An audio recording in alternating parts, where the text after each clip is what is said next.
بسم اللہ الرحمن الرحیم۔ میرے عزیز طلباء و طلبات، السلام علیکم۔ آج کا ہمارا عنوان ہے سونے کے باٹ۔ اس سبق کے مصنف محمد یونس حسرت ہیں۔ انہوں نے بچوں کی اصلاح کے لیے ان گنت کہانیاں تحریر کی۔ یہ کہانی بھی اسی سلسلے کی ایک کڑی ہے۔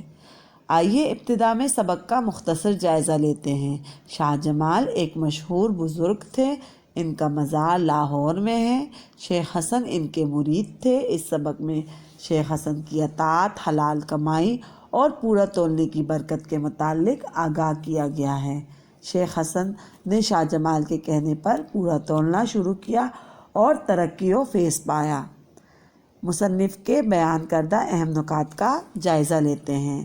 شیخ حسن کی شاہ جمال کی خدمت میں حاضری، حضرت شاہ جمال کی نصیحت اور اس نصیحت کا اثر، شیخ حسن کے کاروبار میں برکت، شیخ حسن کی سونے کے باٹ کے ہمراہ شاہ جمال کی خدمت میں حاضری، شیخ حسن کے باٹوں کا کسانوں کو ملنا اور شیخ حسن کو لوٹانا، حضرت شاہ جمال کا فرمان۔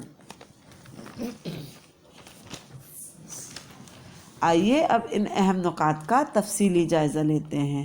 شیخ حسن کی شاہ جمال کی خدمت میں حاضری۔ شیخ حسن کی لاہور میں غلے کی دکان تھی۔ ان کے کاروبار میں ترقی اور برکت نہ تھی، اس لیے وہ شاہ جمال کی خدمت میں حاضر ہوئے اور عرض کیا، یا حضرت دعا کیجئے کہ اللہ میرے کاروبار میں برکت دے۔ حضرت شاہ جمال کی نصیحت اور اس نصیحت کا اثر۔ حضرت شاہ جمال نے شیخ حسن کے لیے دعا کی اور اس کے ساتھ ہی نصیحت کی کہ دیکھو غلہ پورا تولا کرو۔ اس سے پہلے شیخ حسن کم تولتے تھے۔ حضرت شاہ جمال کی نصیحت کا ان کے دل پر ایسا اثر ہوا کہ انہوں نے کم تولنا چھوڑ دیا اور پورا تولنے لگے، اور کئی دفعہ ایسا ہوتا کہ اگر کوئی ان سے غلہ خریدنے آتا تو ترازو اس کے ہاتھ میں دیتے اور کہتے، لو بھائی خود تول لو۔ شیخ حسن کے کاروبار میں برکت۔ خدا نے ان کے کاروبار میں اتنی برکت دی کہ انہوں نے اپنے ترازو کے باٹ سونے کے بنوا لیے اور سارے شہر میں مشہور ہو گیا کہ شیخ حسن کے پاس سونے کے باٹ ہیں۔ لوگ آ کر ان باٹوں کو دیکھتے اور حیران ہوتے۔ شیخ حسن کی سونے کے باٹ کے ہمراہ شاہ جمال کی خدمت میں حاضری۔ ایک روز شیخ حسن شاہ جمال کی خدمت میں حاضر ہوئے اور کہنے لگے، یا حضرت آپ کی دعا اور نصیحت کی بدولت میرے کاروبار میں اس قدر ترقی ہوئی کہ اب میں نے غلہ تولنے کے لیے باٹ سونے کے بنوا لیے۔ یہ سن کر حضرت شاہ جمال نے فرمایا، ان باٹوں کو لے جا کر دریا میں پھینک دو۔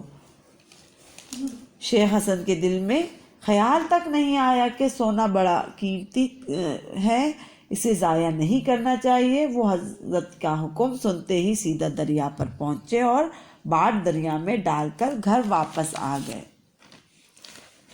شیخ حسن کے باٹوں کا کسانوں کو ملنا اور شیخ حسن کو لوٹانا۔ اس زمانے میں دریا پر پل نہیں ہوتے تھے۔ جن لوگوں کو دریا پار کرنا ہوتا وہ ایسی جگہ سے گزرتے جہاں پانی کم ہوتا، لہٰذا 2-3 دن کے بعد آس پاس کے دیہات کے کسان غلہ فروخت کرنے کے لیے لاہور لا رہے تھے۔ کسان دریا میں سے گزرنے لگے تو سونے کے باٹ ان کے پیروں کے نیچے آ گئے۔ کسانوں نے ان باٹوں کو اٹھایا اور دیکھتے ہی پہچان لیا کہ یہ شیخ حسن کے باٹ ہیں۔ انہوں نے باٹ لا کر شیخ حسن کے حوالے کر دیے۔ حضرت شاہ جمال کا فرمان۔ شیخ حسن ان باٹوں کو لے کر پھر حضرت شاہ جمال کی خدمت میں حاضر ہوا اور عرض کیا، یا حضرت میں نے تو ان باٹوں کو دریا میں ڈال دیا تھا مگر یہ پھر میرے پاس واپس پہنچ گئے ہیں۔ یہ سن کر حضرت شاہ جمال نے فرمایا، یہ صرف تمہارا امتحان تھا۔ جب تم نے کم تولنا چھوڑ دیا تو خدا نے تمہارے مال میں برکت دی۔ جو مال تم نے اپنی حلال کمائی سے کمایا تھا وہ دریا میں ڈالنے پر بھی ضائع نہیں ہوا، تمہارے پاس واپس آ گیا۔ حلال کمائی میں ایسی ہی برکت ہوتی ہے کہ دریا میں ڈالنے سے بھی ضائع نہیں ہوتی۔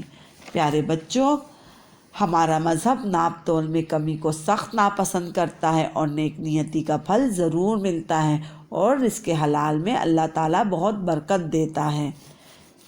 سبق کا اخلاقی پہلو۔